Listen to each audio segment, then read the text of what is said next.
let's unbox this little thing right here. Go here, go here. See if I can do this with one hand. I'm a big guy, I'm pretty sure I can. I hope. If not, I can leverage it up. Ooh, look at that. It's so pretty and new and white. Not to say that wasn't pretty when I got it, but that came in a box that was secondhand. I use it, it works. But I don't have the hand strength to pull this out of the box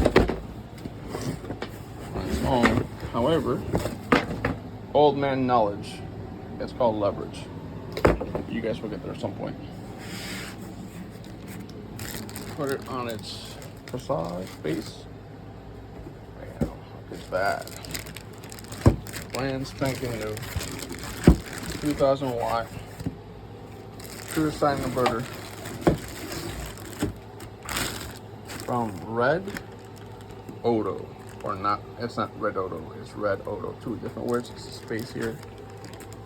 I can tell because you see it has a small space, small gap for the letters, small gap for the letters, slightly larger gap for letters. This was supposed to be short, but apparently it's not. What I didn't like about the review videos that I saw on this thing already was this. These are for 8 gauge, I think they are. 4 8 gauge cables mated onto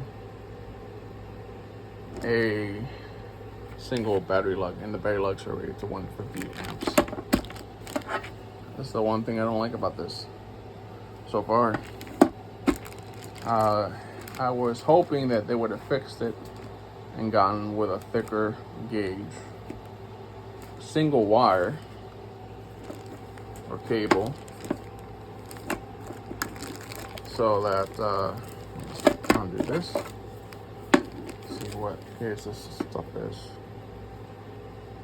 Yeah, this is 8 gauge AWG 8. Focus, right there, 8.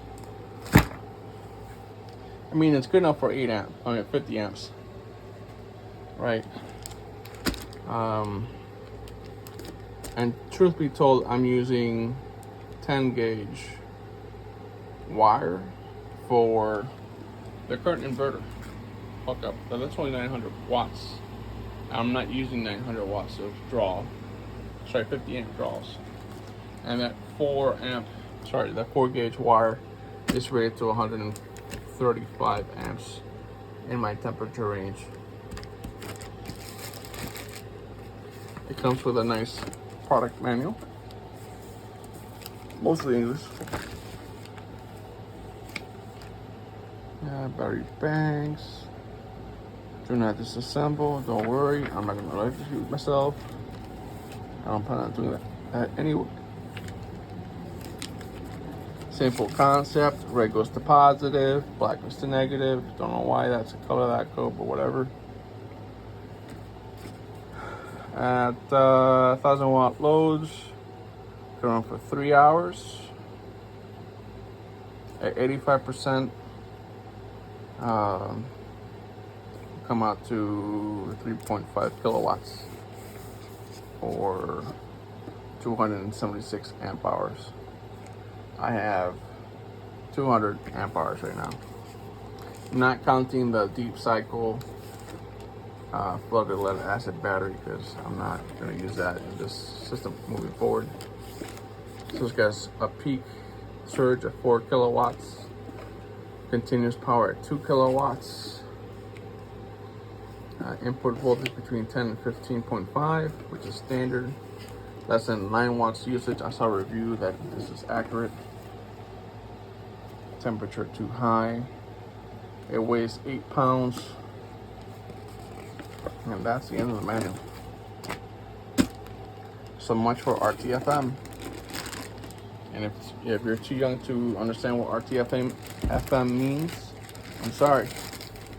If you're Gen X or millennial or even Zennials, You guys understand.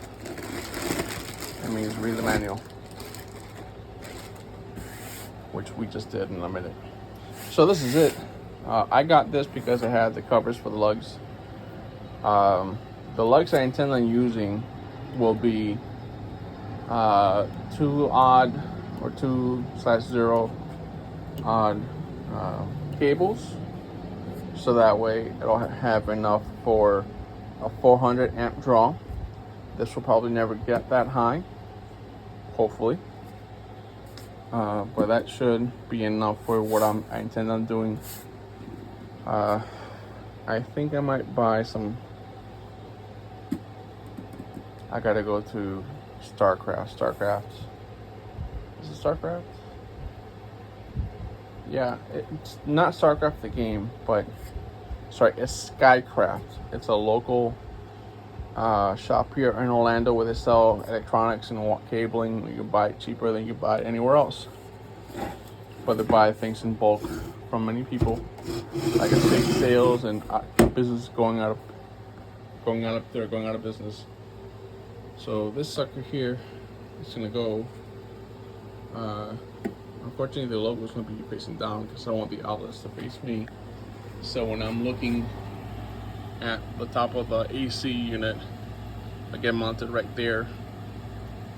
I want it to face out so I can see it. And then I'm gonna run an emergency, but a small breaker box to it, and the breaker box will run to that box right there, through a conduit, over, tie it in, make it look code efficient. I don't know, I'll figure it out. And that way everything will get tied in to the solar. I'll move that sucker up there, up here. That sucker's gonna go in the truck for a backup. All these wires can get rerouted over here, and then charge the batteries. I'm gonna stand in front of this AC now that's cooling. Oh, thank you, Jesus. That is the reason why I got this this inverter. I need something that will run the AC unit without making it sound like it's a grinder turning on and off in the background. Anyway, that's all I got for right now. For Leo Builds It, please like, comment, and subscribe. I got this on Amazon for $150 something. It's originally like $210, $220. It has a $55 coupon for it. If you guys are in the market for one, this has decent enough reviews. As you guys saw the unboxing, aside from those cables, it looks okay. I will test it. I will use it. I live down here in Florida. It gets hot in the shed without air conditioning, and that's what this is going to be made for. Until I get, and I'll probably end up buying the EG4 solar compatible mini split and hook it up with a battery backup and just use that. But for right now, this works. It's $150 for a 2000 watt inverter. Anyway, thank you for watching Leo Builds It. Please like, comment, and or subscribe. Oh, and this is not sponsored. This was out of pocket.